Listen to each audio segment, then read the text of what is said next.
রাজধানীর ধানমন্ডিতে আওয়ামী লীগ সভাপতির রাজনৈতিক কার্যালয়ে সংবাদ সম্মেলন করছেন দলটির সাধারণ সম্পাদক ওবায়দুল কাদের। আমরা এখন সরাসরি চলে যাচ্ছি সেখানে। সেটা উপদেষ্টার সঙ্গে আলাপ করলেই বোঝা যাবে।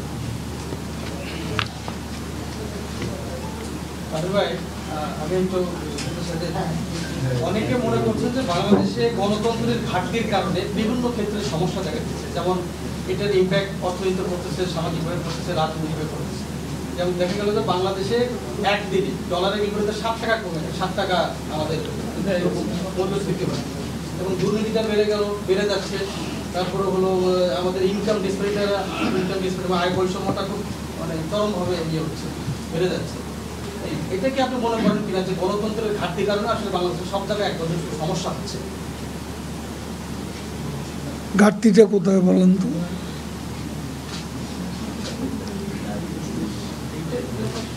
ইকোনমিস্টরা বলছে অনুষঙ্গটা কি কি কারণে? ইকোনমিস্ট মানে জিল্লুর রহমান সাহেবের বক্তব্য তো বাংলাদেশ বাংলাদেশের মতো চলবে। বাংলাদেশে একটা নির্বাচন হয়েছে, বিএনপি নির্বাচনে নেই, সেটা অনেকেরই আজকে মেনে নেওয়া কঠিন। এই নির্বাচনে যে বাস্তবতা, এবং এই নির্বাচনটা কিন্তু ফ্রি ফেয়ার হয়েছে, টার্ন আউটও 42+, এটাও কম ছিল। তো এখন গণতন্ত্রের ঘাটতি কোথায়?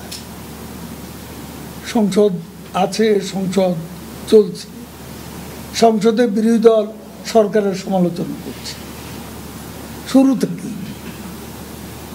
আমরা তো কারো মুখ বন্ধ করে দিই। বাইরেও যারা সংসদে নেই, বিএনপিও যখন যা খুশি ফ্রি স্টাইল বক্তব্য দিচ্ছে। তারপর তারা আজকে একের পর এক সমাবেশও করে দিচ্ছে। তারা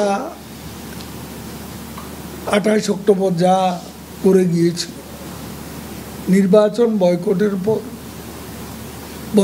পর তাদের উপর দমন নিপীড়ন যেটাকে বলে, সেটা তো হয়নি। আজকে অনেক দেশে গণতন্ত্রের দাবি আছে, বিশ্বের বহু নামি দামি দেশে মানবাধিকারের তারা প্রবক্তা, গণতন্ত্রের প্রবক্তা।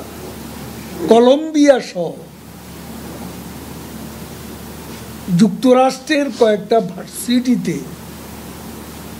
ছাত্রদের যে আন্দোলন, সেই আন্দোলন দমন করতে গিয়ে কিভাবে মেয়েদের পেছনের দিকে হাত নিয়ে রশি দিয়ে বেঁধে গ্রেপ্তার করা হয়েছে, এমনকি ইউনিভার্সিটির একজন প্রফেসর পর্যন্ত এই নির্মমতার শিকার হয়েছে।